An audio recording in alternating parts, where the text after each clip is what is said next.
Hello बच्चों, क्या हालचाल। Welcome to number X classes.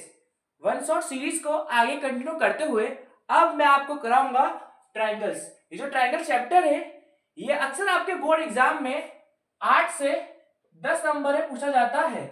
ठीक है, अब देखते हैं हमें ट्रायंगल चैप्टर में क्या क्या चीज पढ़ना है। ठीक है, पहले हमें पढ़ना है इंट्रोडक्शन, दूसरा हमें पढ़ना है सिमिलर फिगर्स, तीसरा जो चीज हमें पढ़ना है वो है आपका सिमिलरिटी ऑफ ट्रायंगल्स, चौथा हमें पढ़ना है criteria for similarity of triangles, then पांचवा हमें पढ़ना है इसका समरी।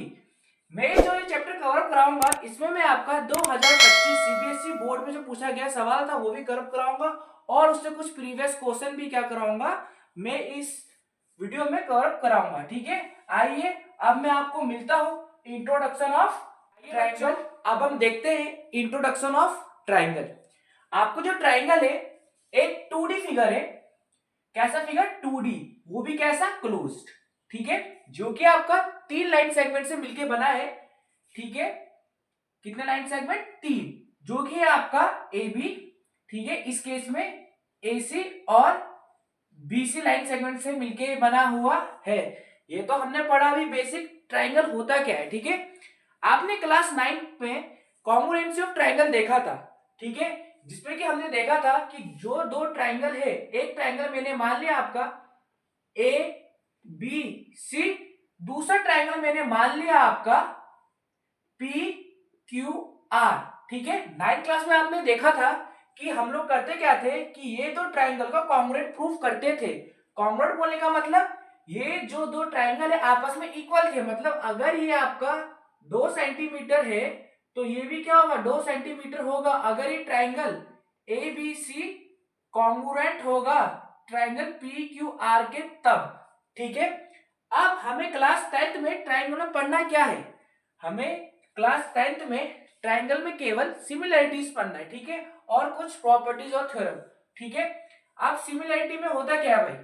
ठीक है ना, हमने देखा हुआ है कि हमारे पास जो सिमिलर फिगर है, जैसे कि मैंने क्या कर लिया, स्क्वायर ले लिया, छोटा सा बना दिया। ठीक है, इसके मैंने साइड में क्या करा, एक बड़ा सा स्क्वायर बना दिया।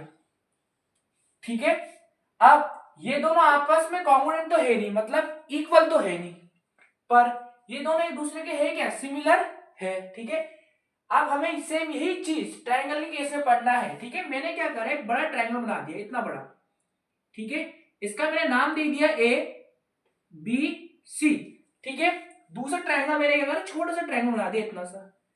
इसका नाम मैंने नाम दे दिया पी क्यू आर। आप देख सकते हैं ये जो दो ट्रायंगल है कॉन्ग्रुएंट तो भाई है नहीं किसी भी साइड से, पर ये दोनों ट्रायंगल क्या हो सकते हैं? सिमिलर हो सकते हैं। ठीक है, अब ये सिमिलर होने के लिए भाई क्या क्या कंडीशन चाहिए, है ना? अब हम लोग क्या करेंगे, आने वाले सेक्शन में देखेंगे सिमिलर होने के लिए भाई क्या क्या कंडीशन चाहिए। अब मैं आपको मिलता हूं। आइए बच्चों, अब हम पढ़ते हैं सिमिलरिटी ऑफ ट्रायंगल।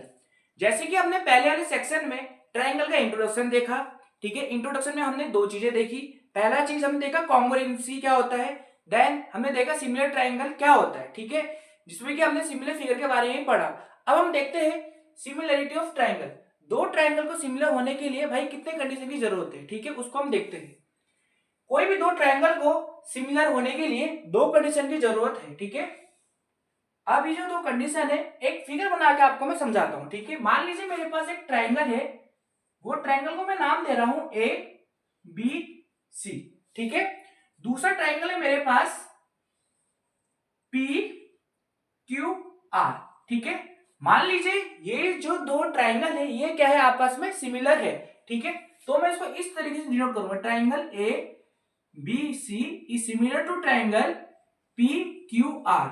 ये जो साइन है ये किसको दिखा रहा है? सिमिलरिटी को दिखा रहा है। ठीक है, और ये वाला जो साइन है ये कॉन्ग्रुएंसी को दिखाता है। ठीक है, अब देखते हैं भाई वो दो कंडीशन क्या है दो ट्रायंगल को सिमिलर कहने के लिए। ठीक है, पहला कंडीशन ये है कि जो आपका कॉरस्पॉन्डिंग एंगल होगा दो सिमिलर ट्रायंगल का वो क्या होगा? इक्वल होगा। ठीक है, कॉरस्पॉन्डिंग एंगल बोलने का मतलब ये angle A is equal to angle P, angle B is equal to angle Q, angle C is equal to angle R. ठीक है, ये कंडीशन होना चाहिए। इधर मैं लिख देता हूं, angle A is equal to angle P, angle B is equal to angle Q और angle C is equal to angle are.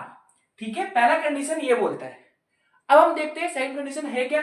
Second condition ये बोलता है जो आपके कॉरस्पॉन्डिंग साइड का जो रेशो होगा वो क्या होना चाहिए, इक्वल होना चाहिए। ठीक है, जैसे कि A B upon P Q is equal to B C upon Q R and is equal to A C upon P R के क्या होना चाहिए, इक्वल होना चाहिए। ठीक है, ओरली थोड़ा सा मतलब डिफिकल्ट होगा समझने के लिए, इधर मैं आपको लिख के दिखा देता हूं। ठीक है, मैंने क्या बोला है, A B upon P Q का रेशो इक्वल होगा आपका बीसी अपॉन क्यू आर क्या ratio is equal to AC upon P R के रेशो को क्या होगा, इक्वल होगा। अगर ये दो कंडीशन सेटिस्फाई हो जाएगा तो आपका ट्रायंगल सिमिलर कहलाएगा। ठीक है, अब आने वाले पार्ट में मैं इसके कुछ इंपॉर्टेंट थ्योरम कराता हूं। उसमें से जो आपका सबसे इंपॉर्टेंट थ्योरम है वो है आपका बेसिक प्रोपोर्शनल थ्योरम। ठीक है, जिसको कि हम थेल्स थ्योरम भी कहते हैं, जिससे कि आपका अक्सर बोर्ड में एमसीक्यूज में एक नंबर में पूछा जाता है सवाल। ठीक है, चलिए आपको मैं मिलता हूं। अब बच्चों अब हम देखते हैं बेसिक प्रोपोर्शनलिटी थ्योरम, जिसे कि हम बीपीटी थ्योरम या फिर थेल्स थ्योरम से भी जानते हैं। ठीक है, आइए इसका स्टेटमेंट देखते हैं। ये कहता क्या है, अगर मेरे पास कोई ट्राइंगल है ए बी सी, ठीक है, मैंने एक लाइन ड्रॉ करा इसके बीच से, अगर ये लाइन इसके पैरेलल हो जाए मतलब थर्ड साइड के, और ये लाइन दो पॉइंट में इंटरसेक्ट करे जिसको मैंने नाम दे दिया डी और ई, ठीक है, तब फिर ये जो रेशो है ए डी और डीबी का वो इक्वल होगा रेशो ऑफ ए ई और ई सी के। ठीक है, इसको सरल भाषा में बताता हूं मैं आपको। मैंने क्या बोला, अगर ये डीई पैरेलल हो जाए बी सी के, ठीक है, और ये डी और ई पॉइंट में क्या कर रहा है, ये लाइन काट रहा है, ठीक है, हमारे साइड ए बी और ए सी को। ठीक है, तब फिर होगा क्या, सिंपल ये जो A D upon D B का रेशो है ये इक्वल हो जाएगा ए ई अपॉन ई सी के रेशो के। ठीक है, ये कहता है मेरा बीपीटी थ्योरम। अब इसका कन्वर्स पार्ट भी है। कन्वर्स पार्ट भाई कहता क्या है, कन्वर्स पार्ट ये कहता है अगर मेरा ये रेशो अगर इक्वल आ रहा है, इसका मतलब ये जो लाइन है डीई ये पैरेलल होगा बीसी के, इसका कन्वर्स ये कहता है। ठीक है, समझ में आया। अब इसके अलावा ये रेशो के अलावा आपका कभी कभी एमसीक्यूज में ऐसा भी आ जाता है, AD upon A B is equal to A E upon A C. इस रेशो के ऊपर ही भाई क्वेश्चन आ जाता है, पर अगर देखा जाए थ्योरम तो मुझे ये वाला रेशो बताता है, अब मैंने ये वाला रेशो क्यों लिख दिया, है ना। चलिए आइए देखते हैं ये रेशो क्यों इक्वल है।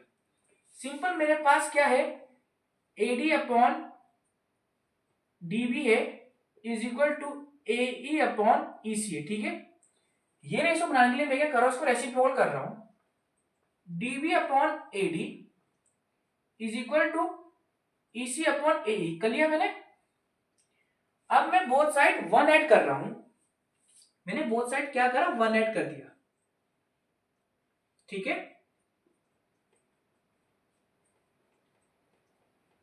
वन ऐड करने के बाद मैंने क्या करा, एलसीएम ले लिया। एलसीएम जब मैंने लिया तो मेरे पास ऐसा बन गया, आप क्लियर देख सकते हैं, इस तरीके से बन जाएगा। अब यहां पर देखिए DB plus AD, DB plus AD, AD plus DB क्या बन रहा है, एबी बन रहा है, तो मैं इसको एबी अपॉन एडी लिख सकता हूं, लिख दिया। सिमिलरली ईसी प्लस एई मेरे पास क्या बन रहा है, एसी अपॉन एई बन रहा है। ठीक है, तो फिर मैं करूंगा क्या, अब इसका रेसिप्रोकल कर दूंगा। इसका जब मैं रेसिप्रोकल करूंगा तो मेरे पास ऐसा बन जाएगा, AD upon AB is equal to AE upon AC. ठीक है, यही तो मेरा ये वाला रेशो है। ठीक है, और इसके अलावा एक और ऐसा टाइप में भी आपका रेशो आ जाएगा, DB upon A B is equal to CE upon A C. आपका एक ये वाला रेशो से भी क्वेश्चन आता है। ये वाला रेशो बना कैसे, ठीक इसी तरीके से बना। ठीक है, आपको करना क्या है, इसी में ही आपको प्लस ऐड कर देना है वन। ठीक है, मैंने अगर मैं इसमें प्लस वन ऐड कर दूंगा, ठीक है, इसमें और देन रेसिप्रोकल कर दूंगा तो मेरे पास यह रेशो ही बन जाएगा। ठीक है, अब इन 3 रेशो के ऊपर जो आपके प्रीवियस ईयर में क्वेश्चन पूछा गया है उसको मैं कवर अप कराऊंगा। ठीक है, अब मैं आपको मिलता हूं आने वाले सेक्शन। अब हम देखते हैं कुछ पीवाईक्यू जो आपके बीपीटी थ्योरम से पूछा गया था।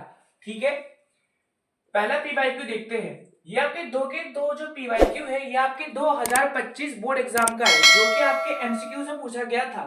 ठीक है, अब पहला वाला पीवाईक्यू में कुछ इस तरीके से पूछा हुआ था कि आपके पास एक ट्राइंगल है, वो ट्राइंगल क्या है, ए बी सी। ठीक है, बोला क्या है, डीई जो है वो पैरेलल है बीसी के। ठीक है, इस तरीके से फिगर था जिसमें कि आपसे पूछा गया था एसी की वैल्यू, मतलब इस एसी की वैल्यू पूछा गया था। ठीक है, अब मुझे बीपीटी थ्योरम से पता है कि AD upon DB is equal to AE upon EC. ठीक है, हमें क्लियर देख सकते हैं। अब मेरे पास जो एडी की वैल्यू थी वो थी 2.4, डीबी की वैल्यू थी मेरे पास 4 और मेरी ईए की वैल्यू थी 2 और ईसी। अब आप कंफ्यूज हो गए होंगे कि पूछा एसी है पर वैल्यू में ईसी का निकाल रहा हूं। हमारा जो एसी का वैल्यू आएगा वो ईसी के हेल्प से ही आएगा। ठीक है, देखते हैं कैसे। अब जब मैं इसको सॉल्व करूंगा तो पॉइंट हट के 0 आ जाएगा। इसको जब मैं कैंसिलेशन करूंगा 4 के टेबल से, देन 4 6 जा 4 10 जा। ठीक है, देन फिर मैंने इसको 2 के टेबल से काटा, 2 3 जा 2 5 जा।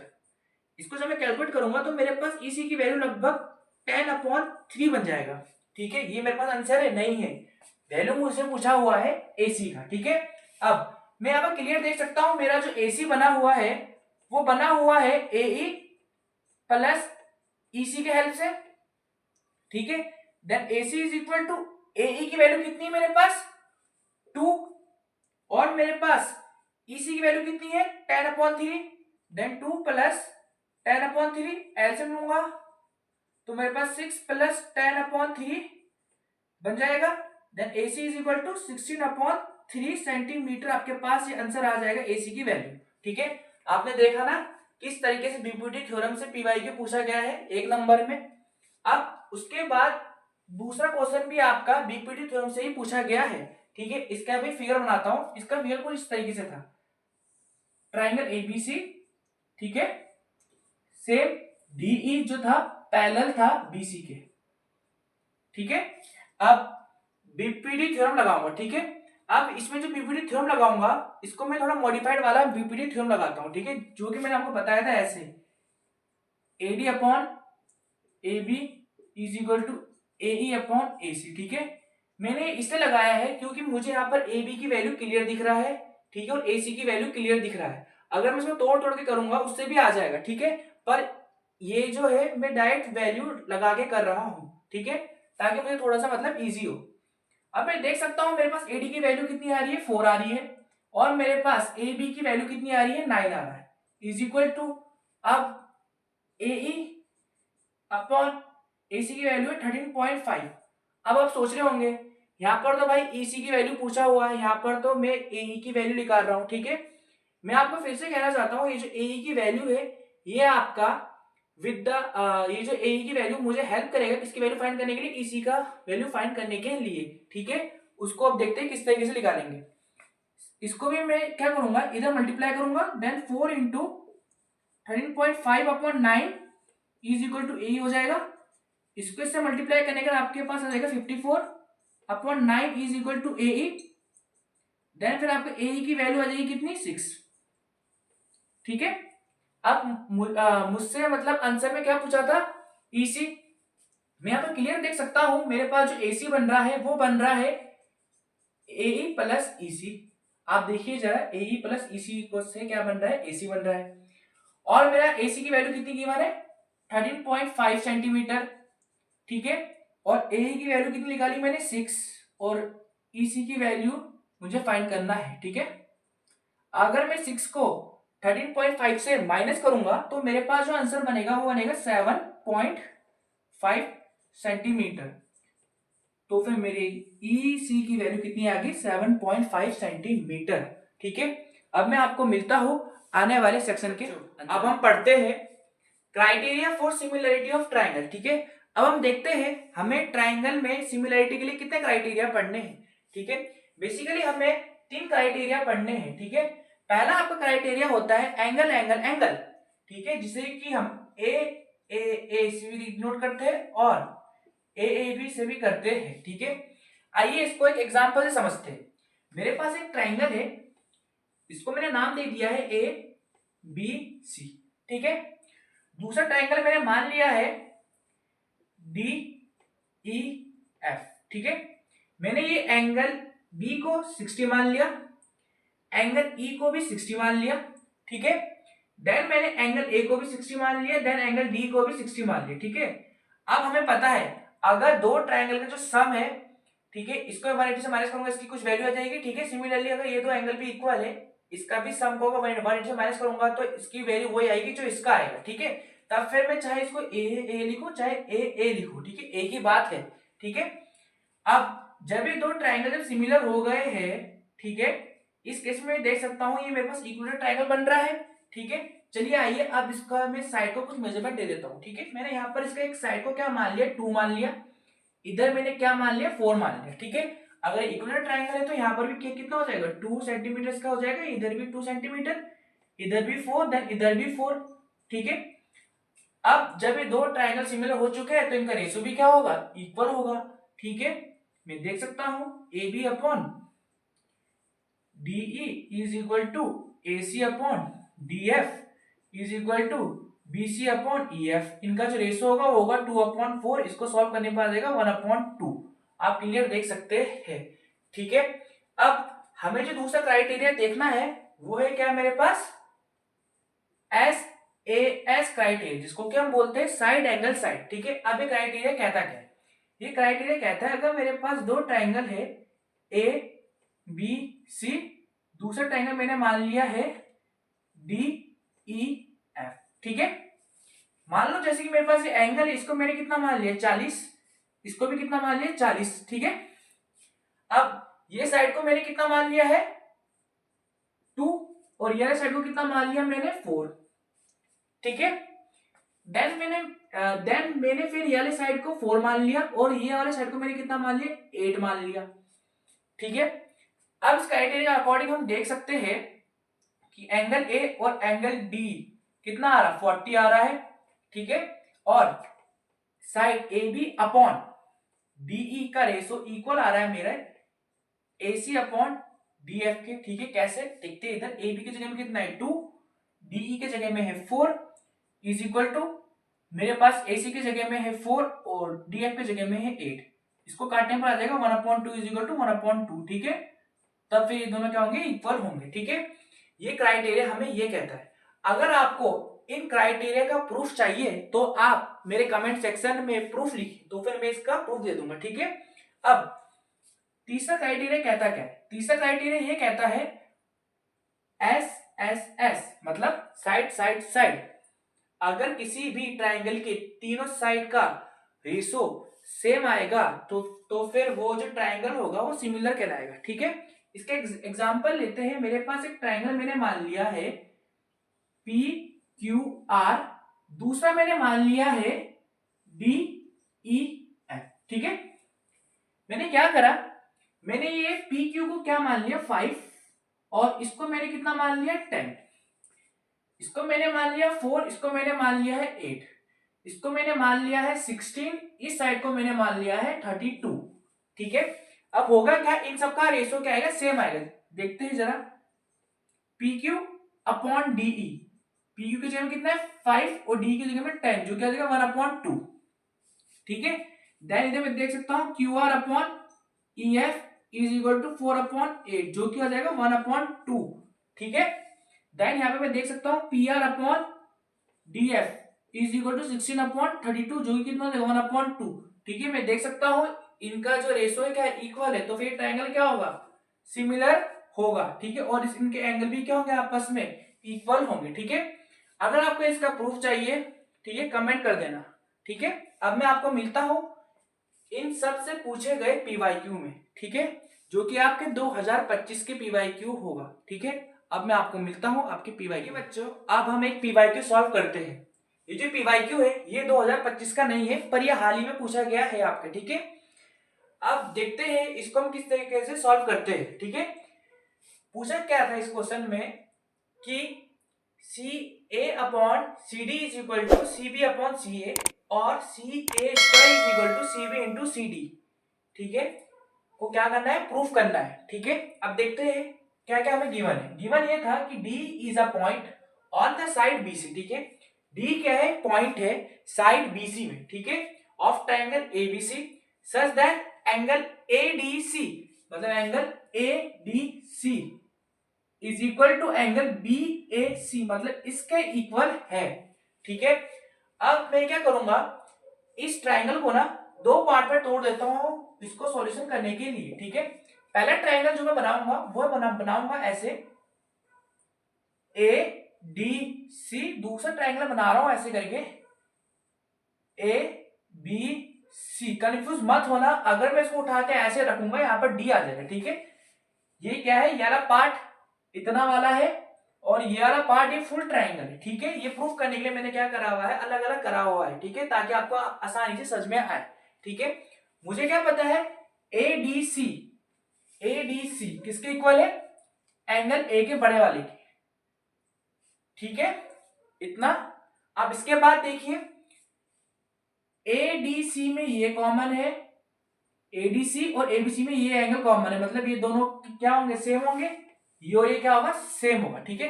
अब मैं क्लियर देख सकता हूं मेरा जो एंगल डी है, ठीक है, in triangle D C A and triangle A C B, ठीक है। ध्यान से देखिए इधर। अब गिवन क्या है, मेरा जो एंगल एडीसी है वो इक्वल है एंगल बीएसी के, ये मेरे पास गिवन है, लिख दिया मैंने गिवन, ठीक है। दूसरा चीज angle C is equal to angle C क्या है, दोनों में कॉमन। और मैंने क्या बोला था आपको पहले कि अगर आपके दो एंगल अगर इक्वल है मतलब तीनों एंगल, मतलब कि जो तीसरा एंगल होगा वो भी क्या होगा, आपस में इक्वल होगा, मतलब ये और ये वाला भी क्या होगा, इक्वल होगा। देन फिर मैं कह सकता हूं triangle DCA is similar to triangle ACB by A criteria, ठीक है। इससे क्या हो गया, सिमिलर हो चुका है मेरा ट्रायंगल। जब ये सिमिलर हो चुका है देन अब इसके हम क्या करते हैं, साइड का कॉमन रेशो निकालते हैं, ठीक है, इनका रेशो। जैसे कि मेरे पास क्या हो गया, CD upon AC is equal to CA upon CB is equal to DA upon AB, DA upon AB, ये कर दिया, ठीक है। अब मुझे प्रूफ क्या करना है, CA square is equal to CB into CD। तो मेरे पास CA कहां पर है, देख सकते हैं ये रहा CA, एक रहा CA, ये रहा, ठीक है। दोनों को लिख देता हूं इधर में, CD अपॉन, ये चाहे मैं इसे AC लिखूं चाहे CA लिखूं, ठीक है, कुछ फर्क नहीं पड़ेगा, इसको मैं CA लिख देता हूं इधर, ठीक है। CA is equal to CB लिख दिया। अब इसको इधर मल्टीप्लाई कर दिया, इसको इधर मल्टीप्लाई कर दिया, cross multiplication, then CA into CA is equal to CD into CB। तो ये आपका बन जाएगा CA का square is equal to CD into CB, ठीक है। यही तो आपको प्रूफ करना था, ठीक है। अब मैं मिलता हूं आपको आने वाले सेक्शन के। अब हम सॉल्यूशन करते हैं सीबीएसई बोर्ड में पूछे गए कुछ क्वेश्चन का। यार जो क्वेश्चन है ये आपके सीबीएसई बोर्ड में 5 नंबर में पूछा गया था 2025 में, ठीक है। चलिए आइए इसका अब हम सॉल्यूशन देखते हैं। क्वेश्चन इस तरीके से था कि आपको जो ट्राइंगल है FEC, ठीक है, ये कॉन्ग्रुएंट किसके है, ट्राइंगल GDB के, मतलब ये FEC ये कॉन्ग्रुएंट किसके है, GDB के, ठीक है। और दूसरी चीज गिवन क्या था, angle 1 is equal to angle 2, ये मेरे पास गिवन है। और मुझे प्रूफ क्या करना है, ADE ये छोटा ट्राइंगल क्या है, सिमिलर है बड़ा ट्राइंगल ABC के, ठीक है। अब देखते हैं मेरे पास गिवन क्या क्या है। मेरे पास गिवन है कि जो ट्राइंगल है FEC ये कॉन्ग्रुएंट है ट्राइंगल GDB के, ठीक है। और सेकंड चीज angle 1 is equal to angle 2, इतना मेरे पास गिवन है। ठीक है, मुझे क्या करना है, इसको सिमिलर करना है। सिमिलर करने के लिए या तो मैं इसके रेशो को इक्वल कर दूं, ठीक है, या तो मैं एंगल्स को इक्वल कर दूं, या तो मैं दो साइड का रेशो और एक एंगल को क्या कर दूं, इक्वल कर दूं। ठीक है, तो फिर मैं यहाँ पर क्लियर देख सकता हूं मेरे पास ये जो ट्राइंगल है क्या है, सिमिलर है, मतलब कॉन्ग्रुएंट है। जो ट्राइंगल है एफ ई सी, ये कॉन्ग्रुएंट है इसके ट्राइंगल जी डी बी के। ठीक है, अगर ये कॉन्ग्रुएंट है मतलब हम देख सकते हैं एंगल सी और एंगल बी क्या होगा, इसमें इक्वल होगा। ठीक है, अगर हम फिगर के रिस्पेक्ट में देखें तो एंगल सी तो मेरे पास एंगल 4 बन रहा है, ठीक है, और एंगल बी मेरे पास 3 बन रहा है। और हमने एक थ्योरम पढ़ा हुआ है कि अगर किसी भी ट्राइंगल का अपोजिट एंगल अगर इक्वल होता है, इसके रिस्पेक्ट में अपोजिट साइड होगा ये भी इक्वल होगा। ठीक है, तो इसके रिस्पेक्ट में मेरे पास AC है, इसके रिस्पेक्ट में मेरे पास AB है, तो मैं ये लिख सकता हूं AB is equal to AC। ठीक है, क्यों, opposite side of equal angle are equal. ठीक है, तो ये हो गया। तो फिर मैं इसको रेशो में ऐसे भी दिखा सकता हूं, AB upon AC is equal to 1, equation number मैंने 1 मान लिया। ठीक है, मेरे पास AB और AC का तो रेशो आ गया, अब मुझे किसका चाहिए, AD और AE का। मैं क्लियर देख सकता हूं angle 1 is equal to angle 2 है। ठीक है, मैंने यहाँ पे क्या लिख दिया, angle 1 is equal to angle 2, ये क्या मेरे पास गिवन है। ठीक है, अब यहाँ पर देखिए छोटे वाले फिगर में एंगल 1 और एंगल 2 जब इक्वल है तो इसका कॉरेस्पॉन्डिंग जो अपोजिट साइड है तो ये हो गया ना। ठीक है, तो ये भी इक्वल होगा, तो मैं इधर क्लियर लिख सकता हूं, इधर AE is equal to AD। ठीक है, इसको मैं रेशो में लिखूंगा तो इसको मैं ऐसे भी लिख सकता हूं, AD अपॉन AE। ठीक है, is equal to 1, equation number 2। ठीक है, अब मैं क्या करूंगा कि ये जो मुझे यहाँ पर दिख रहा है एंगल, मतलब ये 1 और 1 क्या है, आपस में इक्वल है, तो फिर ये रेशो भी क्या होगा, आपस में इक्वल होगा। तो मैं यहाँ पर क्या कर देता हूँ, इसको इक्वल कर देता हूँ फ्रॉम इक्वेशन 1 एंड 2। ठीक है, मैं क्लियर बोल सकता हूँ AB upon AC is equal to AD upon AE, लिख दिया मैंने ये। ठीक है, मुझे क्या चाहिए, रेशो चाहिए इसका AD और AB का, मेरे पास AB ये रहा, तो मैं इसका लिख दूं AD upon AB is equal to AE upon AC। ठीक है, ये मेरे पास आ चुका है यहाँ पर 3। अब मैं क्या करता हूँ, ट्राइंगल को सिमिलर करने की प्रोसेस अब शुरू करता हूँ। ठीक है, जैसे कि मेरे पास ट्राइंगल है, इन ट्राइंगल ADE, ठीक है, एंड ट्राइंगल ABC। ठीक है, यहां पर मैं देख सकता हूं मेरा जो रेशो है ये AD upon AB is equal to AE upon AC। ठीक है, ये मैंने क्या करा, प्रूव करा। ठीक है, एज प्रूव अबव। ये मेरे पास दो साइड का रेशो इक्वल आ चुका है। अब मुझे एक एंगल चाहिए, तो मैं देख सकता हूं दोनों में क्या कॉमन है, एंगल A कॉमन है। ठीक है, तो मैं क्या लिख दूंगा, angle A is equal to angle A क्या आ गया मेरे पास, कॉमन। अब क्या हुआ, दो साइड और एक एंगल क्या हो चुका है, इधर हमें मिल चुका है। ठीक है, ये कौन सा क्राइटेरिया से प्रूव हो जाएगा, मैं लिख दूंगा triangle ADE is similar to triangle ABC by SAS criteria से क्या हो जाएगा, सिमिलर हो जाएगा। ठीक है, और आपका 5 नंबर अब कंफर्म हो चुका है। अब आने वाले सेक्शन में मैं एक और 5 नंबर का PYQ लूंगा जो कि आपके बोर्ड एग्जाम में पूछा गया था। अब मैं मिलता हूं आपको बच्चों, अब एक और क्वेश्चन का सॉल्यूशन देखते हैं जो कि आपके 5 नंबर में पूछा गया था। ठीक है, पहले इसे हम अब रीड करते हैं।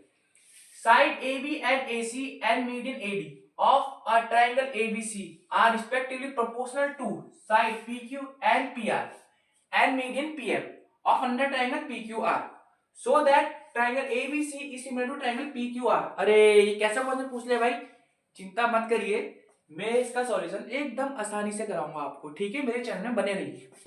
देखिए सिंपल काम करते हैं, पहले ट्रायंगल बना लेते हैं। ठीक है, मेरे पास ट्रायंगल है ABC। ठीक है, ये रहा ABC। दूसरा ट्रायंगल है मेरे पास PQR।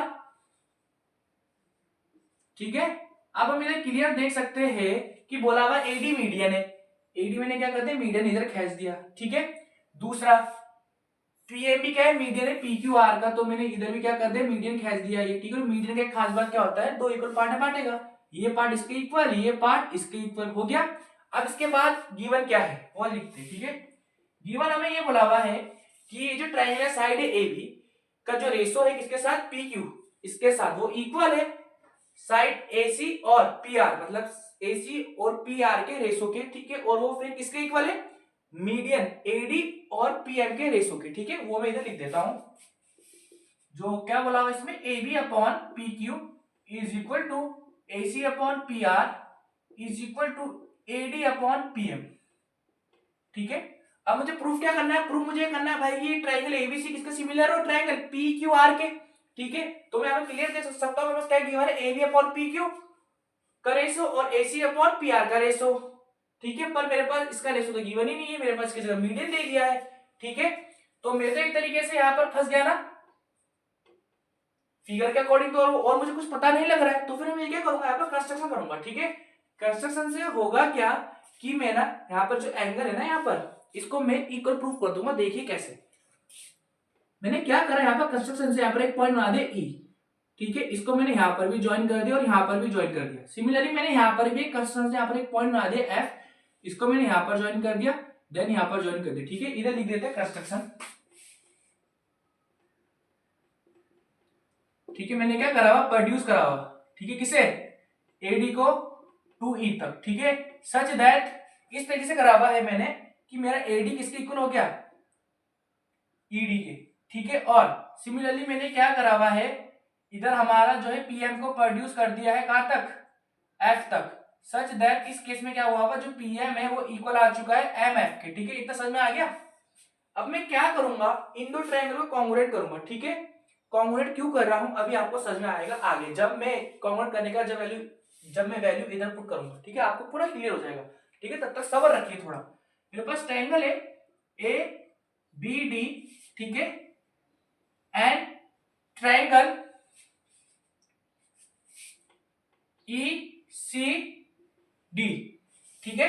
मेरे पास ये दो ट्रायंगल है, ये वाला, एक ये वाला ट्रायंगल, एक ये वाला ट्रायंगल, ठीक है। इसको कॉन्ग्रुएंट करता हूं। मुझे पता है कि मेरे पास जो गिवन है वो क्या है, BD is equal to CD। ये कहां से मिला मुझे, मीडियन से मिला हुआ, आप देख सकते हैं यहाँ पर BD is equal to CD, ठीक है। दूसरा चीज मेरे पास गिवन है angle ADB is equal to angle CDE। कौन सा एंगल है, वर्टिकल अपोजिट एंगल, ठीक है। आप क्लियर देख सकते हैं वर्टिकल अपोजिट एंगल बन रहा है ये, ठीक है। इसके बाद मेरे पास गिवन क्या है, इसके बाद मैंने कंस्ट्रक्शन से क्या करा था, AD is equal to ED करा था, ये लिख देता हूं मैं, AD is equal to ED, ठीक है। बाय कंस्ट्रक्शन से पता लगा मुझे, तो मैं बोल सकता हूं ट्रायंगल ABD क्या हो जाएगा, कॉन्ग्रुएंट हो जाएगा ट्रायंगल ECD का। अब इसको कॉन्ग्रुएंट मैंने क्यों करा हुआ है ना, कॉन्ग्रुएंट मैंने इसलिए करा हुआ ताकि मुझे AB is equal to CE मिल जाए। क्या मिल जाए, AB is equal to CE, और आपने नेक्स्ट से पढ़ा हुआ था किससे मिल जाएगा, by CBCD, corresponding part of congruent triangle, इससे मुझे मिल गया। अब सिमिलरली क्या करूंगा, इसको भी मैं क्या करूंगा, कॉन्ग्रुएंट कर दूंगा, ठीक है। आप इसको कॉन्ग्रुएंट कर लीजिए सेम यही मेथड से, ठीक है। तो मैं क्या करूंगा, ट्रायंगल जो है मेरे पास PQN जो होगा वो कॉन्ग्रुएंट हो जाएगा ट्रायंगल FRM के साथ, ठीक है। जब भी कॉन्ग्रुएंट हो जाएगा तो मैं ये बोल सकता हूं कि मेरा जो PQ होगा वो किसके इक्वल हो जाएगा, FR का, ठीक है। जो मेरा PQ इक्वल हो जाएगा किसके, FR का, ठीक है। मुझे ये चीज मिल गया बाय CBCD, बस काम खत्म हो चुका है आधा हमारा। तो मुझे ये पता है कि जो मेरा रेशो है AB upon PQ is equal to AC upon PR is equal to AD upon PM। तो मैं AB के जगह में CE लिख दूं, CE लिख दिया, PQ की जगह मैंने FR लिख दिया इधर, ठीक है, और इसको एज इट इज लिख दिया। और अब यहाँ पर आप देखिए मेरे पास AD है, AD और इसका रेशो PM का रेशो है। अगर मैं इन दोनों के रेशो में 2 को मल्टीप्लाई कर दूंगा, मतलब मुझे पता है कि AD प्लस ED से मेरे पास क्या बना हुआ है, AE बना हुआ है, ठीक है। और दोनों क्या है, इक्वल पार्ट में बांटा हुआ है, तो मैं इसको 2AD is equal to AE लिख सकता हूं ना, इस तरीके से, है ना। तो मैं उसके लिए क्या करूंगा, यहाँ पर ऊपर से 2 से मल्टीप्लाई कर दूंगा इस तरीके से, 2AD अपॉन 2PM, ठीक है। मैथ्स में हम बैलेंस करके मल्टीप्लाई कर सकते हैं, मैंने इस तरीके से बैलेंस करा हुआ, ऊपर से भी 2 से मल्टीप्लाई करें, नीचे से भी। मैं इसको काटूंगा तो 1 1 1 बन जाएगा, ठीक है। दोबारा से वही बन जाएगा, कोई फर्क नहीं पड़ेगा। इसको मैं इन अदर वर्ड ऐसे भी दिखा दूं, अब AE अपॉन अब PM का टॉइस क्या होगा, PF, ठीक है। तो मैं इसको ऐसे दिखा दूं, ये आप देख सकते हैं इसको मैंने ये दिखा दिया। जब मैंने इसको ये दिखा दिया, क्लियर देखिए ये किसका रेशो है, सीई इसका रेशो और इसका रेशो, देन एसी इसका और इसका रेशो, और देन इसका और इसका रेशो। मतलब ये जो ट्रायंगल है, ट्रायंगल ए ई सी, इसमें जो ट्रायंगल पी एफ आर के क्या हो जाएगा, सिमिलर हो जाएगा। ठीक है, बाय एस एस एस से आप देख सकते हैं यहाँ पे मैंने क्या कर दिया, कॉन्वर्ट करने के बाद साइड इक्वल निकाला, उसकी वैल्यू यहाँ पर पुट कर दी, थोड़ा सा अरेंजमेंट करा और इन दोनों को क्या कर दिया मैंने, सिमिलर कर दिया। ठीक है, सिमिलर तो कर दिया, जरा इसको एंगल का नाम दे देते हैं, एंगल 1, एंगल 2, एंगल 3 और एंगल 4। ठीक है, तो मैं क्लियर यहाँ पर बोल सकता हूं, अगर ये ट्रायंगल ए ई सी और पी एफ आर अगर कॉन्ग्रुएंट हो चुके हैं तो फिर मैं बोल सकता हूं angle 2 is equal to angle 4 by C P S T. ठीक है, corresponding part of similar triangle से क्या हो जाएगा, इक्वल हो जाएगा। ठीक है, सिमिलरली आप किसके लिए करेंगे, फिर ये वाले पार्ट के लिए, triangle A B E similar to triangle P Q F. ठीक है, आप सिमिलरली इसके लिए सिमिलरली आप यही वैल्यू रख दीजिए। ठीक है, देन ये भी क्या आ जाएगा, आपका सिमिलर आ जाएगा। तो फिर मैं यहां पर बोल सकता हूं angle 3 is equal to angle 1। ठीक है, by C P S T हो गया। अब अगर मैं यहां पर ये एंगल 1 जो है इक्वल है इसके एंगल 3 के, अगर मैं यहां पर एंगल 2 ऐड कर दूं, ठीक है, और यहां पर भी एंगल 2 ऐड कर दूं, कुछ फर्क पड़ेगा, नहीं पड़ेगा। अगर यहां पर angle 1 plus angle 2 is equal to angle 3 plus angle 2 की जगह मैं एंगल 4 लिख सकता हूं यहां से, तो मैंने एंगल 4 लिख दिया। ठीक है, अब मैं देख सकता हूं एंगल 1 और एंगल 2 किसके इक्वल है, एंगल ए के, इन किसका सब, और एंगल 3 और एंगल 4 का किसका इक्वल है, इसके, जिसको कि मैं एंगल पी लिख देता हूं। ठीक है, इतना आपको पता लग गया। ठीक है, आप देखिए क्लियर। ठीक है, इसके बाद अब मैं क्या कर रहा हूं, अब ट्रायंगल को क्या कर रहा हूं, सिमिलर करूंगा। ठीक है, अब मैं इसको क्या कर रहा हूं, रफ कर रहा हूं, मैं इतना पार्ट अब रफ कर दूंगा। ठीक है,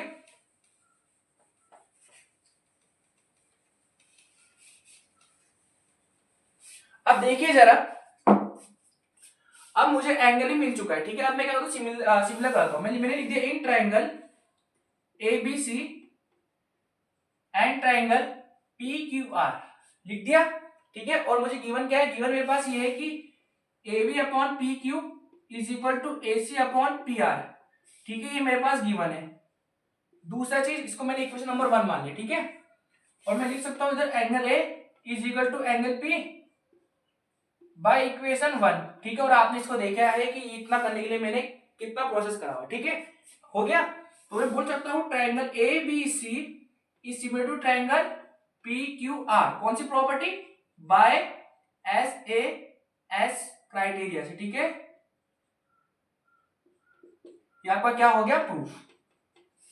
अगर आपको मेरा वन शॉट सीरीज अच्छा लग रहा है तो आप मेरे चैनल को सब्सक्राइब करना मत भूलिए, क्योंकि आपका एक सब्सक्रिप्शन मुझे बहुत ज्यादा हेल्प करेगा और मुझे बहुत ज्यादा मोटिवेट करेगा ऐसी मजेदार वीडियो बनाने के लिए। अब मैं आपको नेक्स्ट वन शॉट में मिलूंगा जो कि होगा आपका कोऑर्डिनेट ज्योमेट्री। धन्यवाद।